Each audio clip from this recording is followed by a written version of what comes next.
I remember when I got too intoxicated and was stuck on the train tracks at midnight.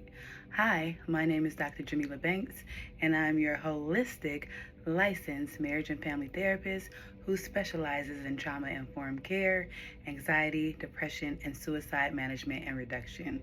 And I remember when I got a little too intoxicated and got stuck on the train tracks at midnight.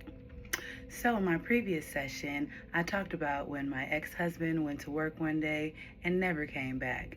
And although we had talked about separating and we talked about co parenting, so I was already prepped to be a single parent, that shocked me.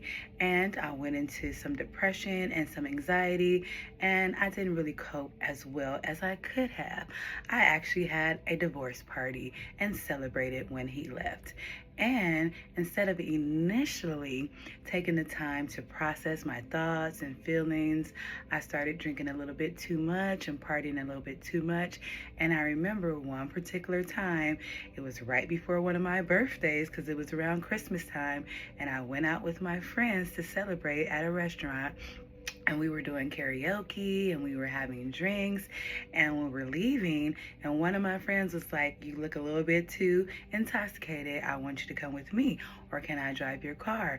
And I was adamant that I was grown and I knew how to get home, and they stood with me. About two of them were arguing back and forth about driving me or having me ride with them.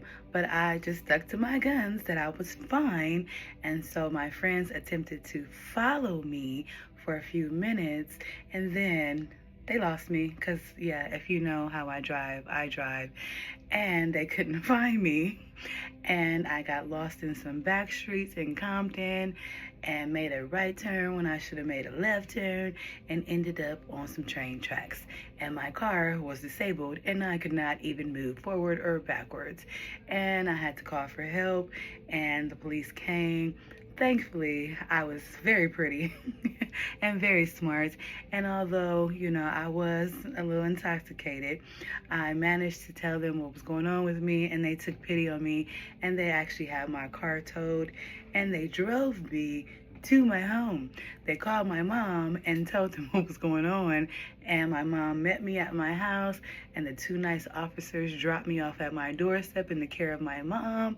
And I learned that night that drowning your pain and your sorrows or your hurt in alcohol is not the way to go, and especially getting behind the wheel.